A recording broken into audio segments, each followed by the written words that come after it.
रात के शायद 1:30 या 2 बज रहे थे। गर्मी इतनी थी कि पंखे की हवा भी तवे की तरह गर्म लग रही थी। नींद तो वैसे भी मेरी आंखों से कई सालों से रूठी हुई थी। आज इस उमस में रही सही कसर भी पूरी कर दी। मैं एक पुरानी सूती नाइटी पहने अपनी छोटी सी रसोई में पानी पीने आई। फ्रिज से बोतल निकाली ही थी कि मेरे फोन की स्क्रीन जली। साथ में एक हल्की सी टिंग की आवाज हुई।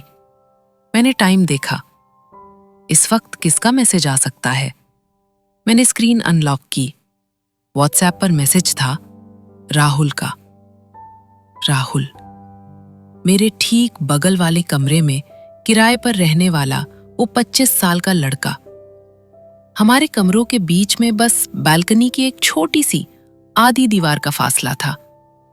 मैसेज में लिखा था, भाभी अभी तक सोई नहीं? या मेरी तरह आपको भी आज कुछ ज्यादा ही गर्मी लग रही है? मैंने मैसेज पढ़ा और मेरा खून खौल गया। ये कल का लौंडा मुझे रात के 2 बजे ऐसे मैसेज कर रहा है। मैंने गुस्से से अपनी बालकनी की खिड़की की तरफ देखा। वहां अंधेरा था, पर मुझे बालकनी की उस आधी दीवार के पास एक परछाई दिखी। मैंने खिड़की का पर्दा थोड़ा सा खिसकाया। वो अपनी बालकनी में खड़ा था, बिना शर्ट के, लोअर पहने हुए। उसके हाथ में फोन था और स्क्रीन की रोशनी में उसका पसीने से भीगा हुआ शरीर साफ चमक रहा था। उसने मुझे पर्दे के पीछे से झांकते हुए देख लिया, बल्कि उसने अपना फोन हिलाया जैसे कह रहा हो, रिप्लाई तो करो। और फिर उसने बहुत ही बेशर्मी से एक हल्की सी स्माइल दी। मैं एक 34 साल की विधवा थी। 4 साल पहले मेरे पति गुजरे थे। दुनिया के लिए मैं बस एक बेचारी थी, जिसे देखकर लोग या तो तरस खाते थे या गंदी नीयत से घूरते थे। पर उस रात उस 25 साल के लड़के की इस हल्की सी बदतमीजी ने, इस बेबाकी ने मुझे गुस्सा कम दिलाया और हैरान ज्यादा किया। उसने मुझे बेचारी नहीं समझा। उसने मुझे बस एक औरत समझा जिसे गर्मी लग रही थी। मैंने तुरंत पर्दा गिरा दिया। मेरा गला सूख रहा था। मैंने एक सांस में आधा पानी पी लिया। मैंने उसे रिप्लाई नहीं किया। मैं जाकर बिस्तर पर लेट गई। पर उस रात 4 साल बाद पहली बार मुझे सच में गर्मी लग रही थी। दोस्तों, आप सोच रहे होंगे कि मैं एक जवान लड़के के ऐसे मैसेज पर भड़क कर उसके घर क्यों नहीं गई? चलिए, मैं आपको थोड़ा पीछे ले जाती हूं। मेरा नाम मीरा है। पति के जाने के बाद ससुराल वालों के ताने और रिश्तेदारों की झूठी हमदर्दी मुझसे बर्दाश्त नहीं हुई। मैं वो सब छोड़ छाड़ कर इस नए शहर आ गई। यहाँ एक स्कूल में पढ़ाने लगी और ये छोटा सा फ्लैट किराए पर ले लिया। मुझे लगा यहाँ शांति मिलेगी, पर शांति के ठीक बगल में ही तूफान रहता था, राहुल। जब मैं यहाँ शिफ्ट हुई तो पहले ही दिन वो मेरे दरवाजे पर आ गया, हाथ में एक खाली कटोरी लिए। नमस्ते, मैं राहुल, पड़ोस में रहता हूँ। वो चीनी खत्म हो गई है, चाय बनानी थी। उसने एक मासूम सी स्माइल देकर कहा। मैंने उसे चीनी दे दी। मुझे लगा बात खत्म, पर नहीं, ये तो बस शुरुआत थी। वो एक टिपिकल बैचलर था। कभी चीनी, कभी पत्ती, कभी टमाटर मांगने आ जाता। भाभी, आज कुकर में दाल जल गई, क्या आपके यहां से 2 रोटियां मिल जाएंगी? मैं उसे रोटियां दे देती। वो लड़का था ही ऐसा, बातूनी और चुलबुला। एक दिन संडे था। मैं अपनी बालकनी में खड़ी कपड़े सुखा रही थी। वो भी अपनी बालकनी में आ गया। बीच में बस वो 3 फुट की दीवार थी। भाभी, आप सारा दिन काम करती हो, थकती नहीं? उसने अपनी बालकनी की दीवार पर कोहनी टिकाते हुए पूछा। काम नहीं करूंगी तो खाऊंगी क्या? मैंने बिना उसकी तरफ देखे जवाब दिया। अरे तो मुझे बता दिया करो ना। मार्केट से सब्जी लानी हो, बिजली का बिल भरना हो, मैं ले आऊंगा। वैसे भी खाली बैठा रहता हूं। तुम काम क्या करते हो? मैंने पूछ लिया। सॉफ्टवेयर कंपनी में हूं भाभी, वर्क फ्रॉम होम चल रहा है, मतलब घर बैठकर लैपटॉप पर खटर पटर। पर सच बताऊं, लैपटॉप से ज्यादा मुझे पड़ोसियों पर नजर रखना पसंद है, उसने हंसते हुए कहा। मैं ठिठकी। मैंने उसे घूर कर देखा। मेरा मतलब है, पड़ोसियों का ख्याल रखना पसंद है। उसने तुरंत बात पलट दी, पर उसकी आंखों की वो शरारत छुप नहीं पाई। मैं अंदर आ गई। ये लड़का सीधा तो नहीं था, पर पता नहीं क्यों उसकी ये हरकतें मुझे बुरी नहीं लगती थी। वो उन आदमियों से बेहतर था जो हमदर्दी के नाम पर मुझे घूरते थे। कम से कम राहुल जो भी था, मुंह पर था। धीरे धीरे हमारी बालकनी वाली बातें आम हो गई। मैं शाम को चाय लेकर बालकनी में आती तो वो भी वहां अपनी कॉफी लिए हाजिर हो जाता। वो अपनी ऑफिस की बातें बताता, अपनी एक्स गर्लफ्रेंड की बुराई करता, और मैं, जो पिछले 4 साल से बस अपने आप से बातें कर रही थी, मैं उसे सुनती। एक शाम उसने मुझसे पूछ लिया, भाभी आप हमेशा इतनी सीरियस क्यों रहती हो? कभी हंस भी लिया करो। हंसने की कोई वजह भी तो होनी चाहिए। मैंने एक सूखी सी स्माइल दी। वजह तो बहुत है। देखो मुझे, मेरी गर्लफ्रेंड छोड़कर भाग गई। बॉस रोज गालियां देता है। मकान मालिक किराया बढ़ाने की धमकी दे रहा है। फिर भी मैं हंसता हूं। तुम पागल हो इसलिए। मैंने तंज कसा। पागल तो हूं भाभी। उसने मुझे देखा। पर सही बताऊं, कभी कभी रात को मुझे भी बहुत अकेलापन लगता है। ऐसा लगता है जैसे कोई है ही नहीं दुनिया में। उसकी इस बात ने सीधा मेरे दिल पर चोट की। वो 25 साल का था और मैं 34 की। पर अकेलापन तो दोनों का एक ही था। मैंने उससे पूछा, तो तुम क्या करते हो जब अकेलापन लगता है? वो अचानक हंसा। उसकी आंखों में वो कमीनी सी चमक आ गई। कुछ नहीं भाभी, फोन में कुछ खास वीडियो देख लेता हूं। जो असल जिंदगी में नहीं मिलता, वो स्क्रीन पर देखकर काम चला लेता हूं। उसमें आंख मारी। मैं झेप गई। मेरा चेहरा लाल हो गया। बेशर्म हो तुम एक नंबर के। अरे भाभी, इसमें बेशर्मी क्या है? इंसान हूं, रोबोट थोड़ी। वैसे आप कहो तो मैं फोन छोड़ दूं? मुझसे क्यों पूछ रहे हो? तुम्हारी मर्जी। मैंने मुंह फेर लिया। क्योंकि मेरी मर्जी तो आपके हाथ में है ना भाभी, उसने बहुत ही धीमी आवाज में कहा। मैं पलटी। वो मुझे ही देख रहा था। उसके चेहरे पर अब कोई मजाक नहीं था। वो मुझे बहुत ही गहरी नजरों से देख रहा था। मेरा दिल एक पल के लिए धड़कना भूल गया। मैंने बिना कुछ बोले अंदर जाकर दरवाजा बंद कर लिया। उस रात के बाद से मुझे एहसास हो गया था कि हमारे बीच की वो दीवार अब सिर्फ ईंट और सीमेंट की नहीं रही थी। उसमें कुछ और भी पनप रहा था। दोस्तों, जब एक अकेली औरत को कोई हंसाने वाला मिल जाए, तो वो उसके लिए किसी जादू से कम नहीं होता। राहुल की यही बेबाकी मुझे उसकी तरफ खींच रही थी।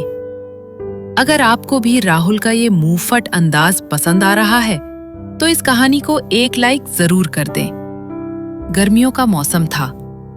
एक दोपहर अचानक मौसम बदला और जोरों की बारिश शुरू हो गई। मैंने बालकनी में बहुत सारे कपड़े सुखाने के लिए डाले थे। मैं भागकर बालकनी में गई कपड़े उतारने। तेज हवा चल रही थी और बौछारें सीधी बालकनी में आ रही थी। 2 मिनट में ही मैं पूरी तरह भीग गई। मेरी सूती साड़ी मेरे बदन से चिपक गई थी। मैं जल्दी जल्दी कपड़े समेट रही थी कि तभी राहुल भी अपनी बालकनी में आ गया। वो शायद नहाकर निकला था। उसके कंधे पर एक तौलिया था और उसने सिर्फ एक शॉर्ट्स पहना था। उसने मुझे देखा। मैं उस वक्त उस हालत में थी जहां कोई भी औरत नहीं चाहेगी कि कोई पराया मर्द उसे देखे। मेरे कपड़े पूरी तरह से मेरे शरीर पर चिपके हुए थे। मैं ठिठक गई। मैंने जल्दी से एक चादर अपने ऊपर लपेटने की कोशिश की, पर उसने नजरें नहीं चुराईं। वो वहीं अपनी बालकनी की दीवार के पास खड़ा रहा। वो अपने तौलिए से अपने बाल पोंछ रहा था, पर उसकी नजरें सीधा मुझ पर गड़ी हुई थी। क्या देख रहे हो? मैंने अपनी साड़ी ठीक करते हुए थोड़ा तेज आवाज में कहा। वो अपनी दीवार के और करीब आ गया। अब हमारे बीच बस मुश्किल से 1 हाथ का फासला था। सोच रहा हूं भाभी, उसने बहुत आराम से कहा। ये बारिश का पानी भी बड़ा किस्मत वाला है। जहां हम नहीं पहुंच सकते, वहां ये बिना इजाजत पहुंच जाता है। मेरे रोंगटे खड़े हो गए। राहुल, अपनी जुबान संभालो, मैंने कहा, पर मेरी आवाज में वो शक्ति नहीं थी जो होनी चाहिए थी। मैं तो संभाल ही रहा हूं भाभी। वो थोड़ा और झुका। उसकी बॉडी की वो कसी हुई नसें बारिश में और भी साफ दिख रही थीं। मेरा पूरा शरीर कांपने लगा। ठंड से नहीं, उसके देखने के तरीके से। तुम अंदर जाओ, मैंने कहा और बाकी कपड़े छोड़कर अंदर भाग आई। मैंने दरवाजा बंद कर लिया और शीशे के सामने जाकर खड़ी हो गई। मैंने खुद को देखा। 4 साल हो गए थे। मैंने कभी खुद को उस नजर से नहीं देखा था जिस नजर से आज राहुल ने देखा था। क्या मैं सच में इतनी बुरी नहीं दिखती? क्या एक 25 साल का लड़का सच में मुझ जैसी 34 साल की विधवा में इंटरेस्ट ले सकता है? या वो सिर्फ मेरी मजे ले रहा था? पर वो जो भी था, उस बारिश की दोपहर ने मेरे अंदर एक ऐसी आग लगा दी थी जिसे बुझाना अब मेरे बस की बात नहीं लग रही थी। उसी रात की बात है। बारिश अभी भी हो रही थी। अचानक पूरे इलाके की बिजली कट गई। मेरा कमरा घुप अंधेरे में डूब गया। मुझे अंधेरे से बहुत डर लगता था। मैं हड़बड़ाकर उठी। मेरे फोन की बैटरी भी डेड हो चुकी थी। मैं मोमबत्ती ढूंढने के लिए अंधेरे में टटोल रही थी। तभी मेरे दरवाजे पर खटखट हुई। भाभी, भाभी आप ठीक हो? बाहर से राहुल की आवाज आई। मैंने जाकर दरवाजा खोला। वो सामने खड़ा था। उसके हाथ में मोबाइल की टॉर्च थी। लाइट चली गई है, मुझे लगा आप डर गई होंगी, उसने कहा। हाँ, वो मुझे मोमबत्ती नहीं मिल रही। कोई बात नहीं, मैं अपनी वाली दे देता हूं। वो अंदर आ गया। उसने मोमबत्ती जलाई और उसे टेबल पर रख दिया। मोमबत्ती की पीली रोशनी में कमरा अजीब सा लग रहा था। मैं बैठ जाऊं? मेरे रूम में बहुत गर्मी है, उसने पूछा। हाँ, बैठ जाओ। मैंने चारपाई की तरफ इशारा किया। मैं भी वहीं एक कोने में बैठ गई। वो दूसरे कोने पर बैठ गया। बाहर बारिश का शोर था और अंदर एक भारी सन्नाटा। भाभी, उसने वो सन्नाटा तोड़ा। इस अंधेरे में तो भूत भी आ जाए तो मैं उसे डरा कर भगा दूं, पर आज मुझे डर लग रहा है। क्यों? मुझसे डर लग रहा है? मैंने हल्का सा मजाक किया। वो अपनी जगह से खिसक कर मेरे थोड़ा करीब आ गया। हाँ, क्योंकि भूत तो सिर जान लेता है भाभी, पर आप तो ईमान ले लोगी। मेरी सांसें अटक गईं। वो मेरे इतना करीब आ गया था कि मुझे उसके परफ्यूम की महक आ रही थी। उसने अपना हाथ बढ़ाया। मैं पीछे हटने वाली थी, पर उसने मेरे चेहरे पर गिरे हुए मेरे गीले बालों को धीरे से मेरे कान के पीछे कर दिया। उसकी उंगलियों का वो स्पर्श मेरे गर्दन पर, मेरे शरीर में करंट सा दौड़ गया। 4 साल, पूरे 4 साल बाद किसी मर्द ने मुझे ऐसे छुआ था। मेरा दिल कर रहा था कि मैं उसे कस के पकड़ लूं। मैं वो सारी हदें तोड़ दूं जो समाज ने मुझ पर लाद रखी थी। वो मेरी आंखों में देख रहा था। उसकी आंखों में कोई मजाक नहीं था। एक बहुत गहरी, भूखी सी प्यास थी। भाभी, उसने फुसफुसाते हुए कहा, आप भी चाहती हो ना? उसका हाथ मेरी गर्दन से होता हुआ मेरे कंधे पर आ गया। दोस्तों, उस अंधेरे कमरे में जब एक 25 साल के जवान लड़के का गर्म हाथ मेरे कंधे पर पड़ा, तो मेरे सारे उसूल, सारी मर्यादाएं टूटने लगी थीं। एक तरफ मेरी उम्र थी, मेरा विधवा होने का कलंक था, और दूसरी तरफ मेरी वो शारीरिक भूख थी जो आज एक ज्वालामुखी की तरह फटने को तैयार थी। सच बताऊं, उस अंधेरे कमरे में जब उस 25 साल के लौंडे का गर्म हाथ मेरे कंधे पर पड़ा था, तो मुझे कुछ याद नहीं आ रहा था। बाहर बारिश का शोर था और अंदर मेरे शरीर की नसें फड़क रही थीं। 4 साल से किसी मर्द ने मुझे ऐसे छुआ तक नहीं था। मैंने आंखें बंद कर ली। मैंने अपना सिर हल्का सा पीछे किया ताकि उसका हाथ मेरी गर्दन को और छू सके। मेरा बदन पसीने से चिपचिपा हो रहा था। मैं तैयार थी। मुझे लगा अब वो मुझे अपनी तरफ खींचेगा और मुझे पलंग पर गिरा देगा, लेकिन अचानक उसका हाथ मेरे कंधे से हट गया। मैंने झटके से आंखें खोली। मोमबत्ती की पीली रोशनी में मैंने देखा वो मुझसे 2 कदम पीछे हट चुका था। उसका सीना तेजी से ऊपर नीचे हो रहा था, जैसे वो खुद को बहुत मुश्किल से कंट्रोल कर रहा हो। क्या हुआ? मेरे मुंह से अचानक निकल गया। आवाज इतनी भारी थी कि मुझे खुद अपनी आवाज नहीं लगी। राहुल ने एक गहरी सांस ली। उसने अपनी टॉर्च उठाई। भाभी, उसने बहुत ही शांत और भारी आवाज में कहा, मैं कोई चोर उचक्का नहीं हूं जो इस अंधेरे और आपकी इस हालत का फायदा उठाऊं। मुझे पता है आप अभी कमजोर पड़ रही हों। मुझे एक पल के लिए बहुत शर्म आई। ऐसा लगा जैसे उसने मुझे आईना दिखा दिया हो। वो दरवाजे की तरफ बढ़ा। जाते जाते रुका और मुड़कर बोला, मैं आपको चाहता हूं, ये बात सच है, पर जिस दिन आप खुद मेरे कमरे के दरवाजे पर आकर अंदर से कुंडी लगाओगी, उसी दिन कुछ होगा। इस तरह अंधेरे में छिपकर नहीं। उसने दरवाजा खोला और चला गया। मैं वहीं चारपाई पर धड़ाम से बैठ गई। मेरा पूरा शरीर कांप रहा था। मेरी नजर में उसकी जो आवारा वाली इमेज थी वो टूटकर बिखर चुकी थी। अब मेरे दिल में उसके लिए सिर्फ हवस नहीं, इज्जत और एक गहरा खिंचाव पैदा हो गया था। उस रात के बाद हमारे बीच की वो दीवार तो जैसे टूट ही गई थी। अब हम सिर्फ पड़ोसी नहीं थे, आंखों ही आंखों में बातें होने लगी थी। वो मेरी बहुत मदद करने लगा था। बाजार से भारी सामान लाना हो या सिलेंडर बदलवाना हो, वो बिना बोले कर देता था। एक दिन मेरी तबीयत बहुत ज्यादा खराब हो गई।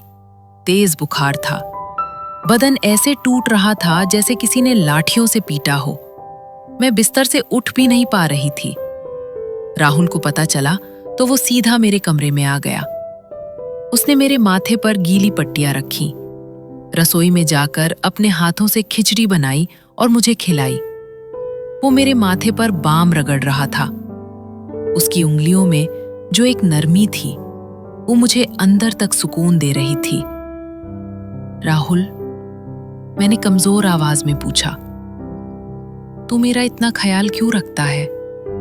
मैं तो तेरी कुछ लगती भी नहीं। उसने बाम की डिब्बी बंद की और हंसते हुए बोला, अरे भाभी, ये तो मेरी लॉन्ग टर्म इन्वेस्टमेंट है। क्या मतलब? मैंने आंखें सिकोड़ी। वो अपनी उसी कमीनी स्माइल के साथ बोला, मतलब ये कि अभी आपकी सेवा कर रहा हूं। क्या पता कल को रिटर्न में कुछ बहुत ही तगड़ा और मीठा मिल जाए। आखिर मेहनत का फल तो मिलता ही है ना।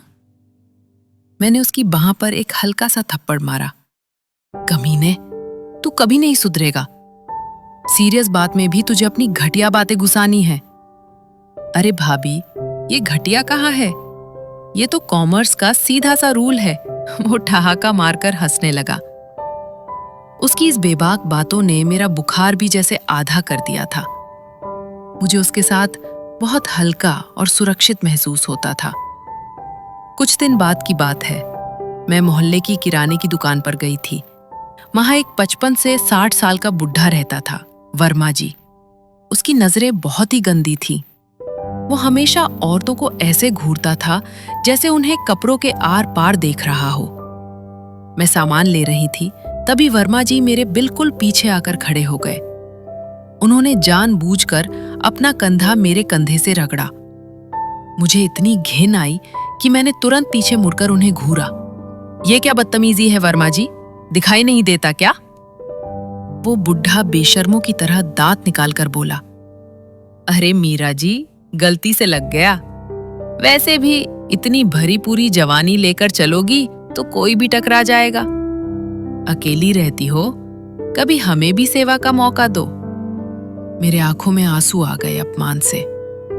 मैं कुछ बोलने ही वाली थी कि तभी पीछे से एक जोरदार धक्का वर्मा जी को लगा। वो सीधा जाकर दुकान के काउंटर पर गिरे। राहुल खड़ा था वहां।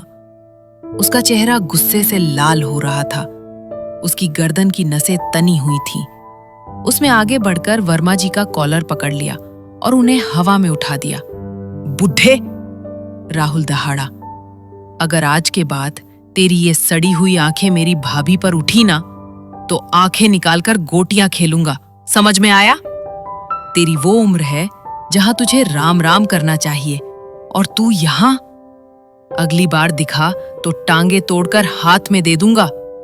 वर्मा जी डर के मारे कांपने लगे और वहां से दुम दबाकर भाग गए। राहुल ने मेरी तरफ देखा। उसका गुस्सा अभी शांत नहीं हुआ था। उसने मेरा थैला उठाया और बोला, चलिए भाभी। रास्ते में हम चुप थे। मुझे अंदर ही अंदर एक अजीब सी खुशी हो रही थी। आज तक किसी ने मेरे लिए स्टैंड नहीं लिया था।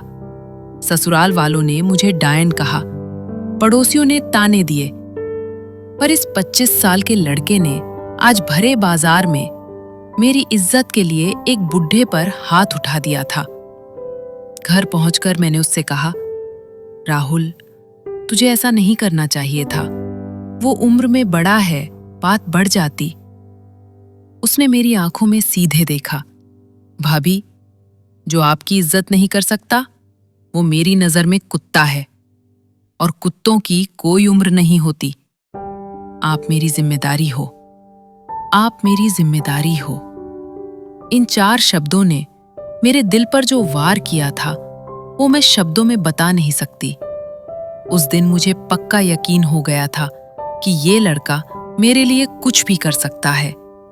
दोस्तों, जब कोई लड़का आपके लिए दुनिया से लड़ जाए, तो एक औरत का दिल उसके लिए अपने आप खुल जाता है। राहुल की इस हरकत ने मेरे अंदर की सारी झिझक खत्म कर दी थी। अगर आपको राहुल का ये रूप पसंद आया हो, तो वीडियो को अभी लाइक करें। देखते देखते 5 महीने बीत गए। दिवाली का त्योहार आ गया। पूरी बिल्डिंग खाली हो चुकी थी। आसपास के सारे किराएदार अपने अपने घर, अपने गांव चले गए थे। सिर्फ मैं और राहुल बिल्डिंग में अकेले थे। उसे किसी प्रोजेक्ट की वजह से छुट्टी नहीं मिली थी, और मेरा तो कोई घर था ही नहीं जहां मैं जाती। दिवाली की शाम थी। मैंने नहाकर एक लाल रंग की सूती साड़ी पहनी। आज मैंने बहुत दिनों बाद आंखों में गाढ़ा काजल लगाया था और बालों को खुला छोड़ा था। मैंने राहुल के लिए खीर और पूड़ी बनाई थी। रात के 9 बज रहे थे। बाहर पटाखों की आवाजें आ रही थीं। मैंने प्लेट में खाना निकाला। मेरा दिल बहुत जोरों से धड़क रहा था। आज मुझे फैसला करना था। मुझे उसकी वो बात याद आ रही थी, जिस दिन आप खुद मेरे कमरे की कुंडी लगाओगी। मैंने एक गहरी सांस ली और खाने की प्लेट लेकर उसके कमरे की तरफ बढ़ी। उसका दरवाजा आधा खुला था। मैंने पैर से दरवाजे को धक्का दिया। राहुल बिस्तर पर बैठा लैपटॉप पर कुछ काम कर रहा था। उसने सिर्फ एक शॉर्ट्स पहना था। ऊपर का बदन नंगा था। उसके माथे पर पसीने की चमक थी। दरवाजे की आवाज सुनकर उसने ऊपर देखा। मुझे उस लाल साड़ी में देखकर उसकी उंगलियां कीबोर्ड पर रुक गईं। वो मुझे ऐसे घूर रहा था जैसे उसने मुझे पहली बार देखा हो। उसकी पलकें झपकना बंद हो गई थीं। मैं चुपचाप अंदर गई। मैंने खाने की प्लेट टेबल पर रखी। फिर मैं वापस मुड़ी और मैंने दरवाजे की कुंडी लगा दी। खट! वो आवाज उस सन्नाटे में बहुत तेज गूंजी। राहुल लैपटॉप को साइड में रखकर खड़ा हो गया। उसकी आंखों में एक सवाल था और एक भूखी सी प्यास भी। भाभी, ये कुंडी। उसका गला सूखा हुआ था। तूने ही कहा था ना राहुल।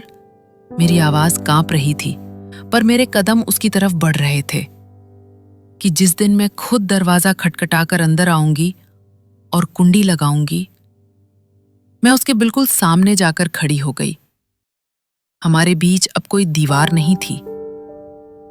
आज दिवाली है राहुल, और मुझे अब और अंधेरे में नहीं रहना। राहुल ने 1 सेकंड भी बर्बाद नहीं किया। उसने मेरा हाथ पकड़ा और मुझे खींचकर दीवार से लगा दिया। उसकी पकड़ में इतनी ताकत थी कि मेरे हाथ की चूड़ियां खनक उठी। उसकी आंखें लाल हो रही थीं। भाभी, वो मेरे कान के पास फुसफुसाया, बहुत तड़पाया है आपने। आज कोई शराफत नहीं दिखाऊंगा। मुझे शराफत चाहिए भी नहीं। मैंने भी अपने अंदर की 4 साल की प्यास को बाहर आने दिया और फिर उसने मुझे चूम लिया। वो कोई फिल्मी या सॉफ्ट किस नहीं था। उसमें एक जानवरों जैसी भूख थी। उसके होंठ मेरे होंठों को ऐसे चूस रहे थे जैसे मैं कोई पानी का झरना हूं और वो रेगिस्तान का प्यासा। मैंने भी अपने दोनों हाथ उसकी नंगी पीठ पर कस लिए। मेरे नाखून उसकी चमड़ी में गड़ रहे थे। मेरा पूरा शरीर पसीने से भीगने लगा था। उसने मुझे झटके से गोद में उठा लिया। मेरी साड़ी का पल्लू कब जमीन पर गिरा मुझे पता ही नहीं चला।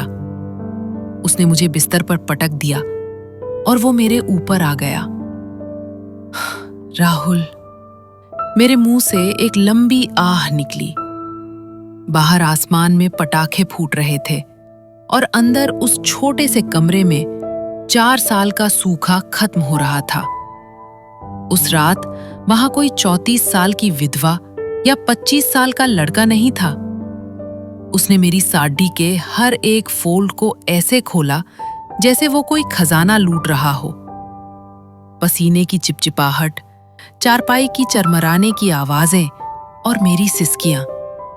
उस रात उस कमरे में सब कुछ बहुत ही रॉ और असली था। मैंने उस रात वो सब महसूस किया जो मैंने अपनी पूरी जिंदगी में कभी नहीं किया था। अगली सुबह जब मेरी आंख खुली तो धूप कमरे में आ चुकी थी। मैं राहुल की मजबूत बाहों में उलझी हुई थी। मेरा सिर उसकी छाती पर था। रात की थकान की वजह से मेरा पूरा बदन टूट रहा था, पर एक अजीब सा सुकून भी था। तभी राहुल की आंख खुली। उसने मुझे देखा और मेरे माथे को चूम लिया। गुड मॉर्निंग मेरी जान, उसने मुस्कुराते हुए कहा। मेरी जान? ये शब्द सुनकर मुझे अच्छा भी लगा और डर भी। मैं उठकर बैठ गई। मैंने जल्दी से अपनी साड़ी खुद पर लपेटी। रात का नशा अब उतर रहा था और हकीकत सामने खड़ी थी। क्या हुआ? राहुल ने पूछा। वो उठकर मेरे पास बैठ गया। राहुल, ये जो कल रात हुआ, ये गलत था। मैं नजरें चुरा रही थी। इसमें गलत क्या था मीरा? हम दोनों ने अपनी मर्जी से किया। उसने पहली बार मुझे मेरे नाम से पुकारा था। पर हमारी उम्र देख राहुल, तू 25 साल का है, मैं 34 की हूं। मैं एक विधवा हूं। मेरे अंदर का डर बाहर आ रहा था। मुझे कोई फर्क नहीं पड़ता। उसने मेरा हाथ पकड़ा। मीरा, मैं तुमसे शादी करना चाहता हूं। कल रात जो हुआ वो सिर्फ हवस नहीं थी। मैं सच में तुम्हें चाहता हूं। शादी? ये शब्द सुनकर मेरे पैरों तले जमीन खिसक गई। तू पागल हो गया है? मैं चिल्लाई। तुझे पता है समाज क्या कहेगा?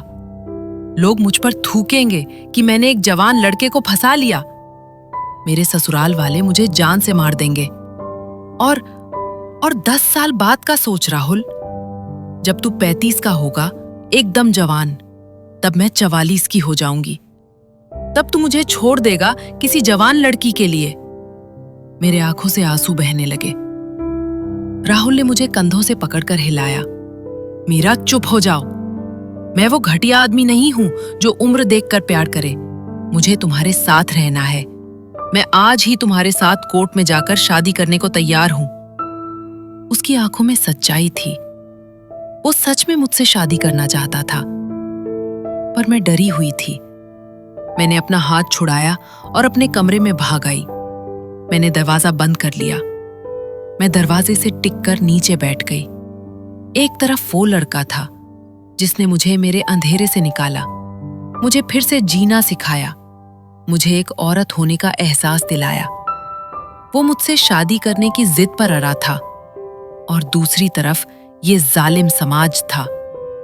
ये उम्र का 9 साल का फासला था। दोस्तों, मेरी हवस और मेरा अकेलापन तो उस रात मिट गया। पर अब मैं एक बहुत बड़े धर्म संकट में फंस गई हूं। राहुल मेरे दरवाजे के बाहर खड़ा है और कह रहा है कि अगर मैंने दरवाजा नहीं खोला तो वो इसे तोड़ देगा। मेरा दिल कहता है कि मैं सारी दुनिया की परवाह छोड़कर उसकी बाहों में चली जाऊं, पर मेरा दिमाग कहता है कि ये रिश्ता कभी टिक नहीं पाएगा और आखिर में मैं ही बर्बाद होऊंगी। मैं क्या करूं? क्या उम्र का फासला सच में प्यार से बड़ा होता है? क्या एक 34 साल की विधवा को हक है कि वो एक 25 साल के लड़के से शादी करके अपनी नई दुनिया बसाए? मुझे आपके सहारे की सख्त जरूरत है। मुझे कमेंट्स में बताइए कि मुझे दरवाजा खोलकर उसे अपना लेना चाहिए या बिना कुछ बताए इस शहर को छोड़कर हमेशा के लिए भाग जाना चाहिए। मैं आपके कमेंट्स का इंतजार करूंगी। अगर आपको मेरी ये उलझन और ये कहानी अच्छी लगी हो तो इस वीडियो को लाइक करें और चैनल को सब्सक्राइब करके बेल आइकॉन जरूर दबाएं। मैं जल्द लौटूंगी अपनी जिंदगी के इस फैसले के साथ। तब तक अपना ख्याल रखें।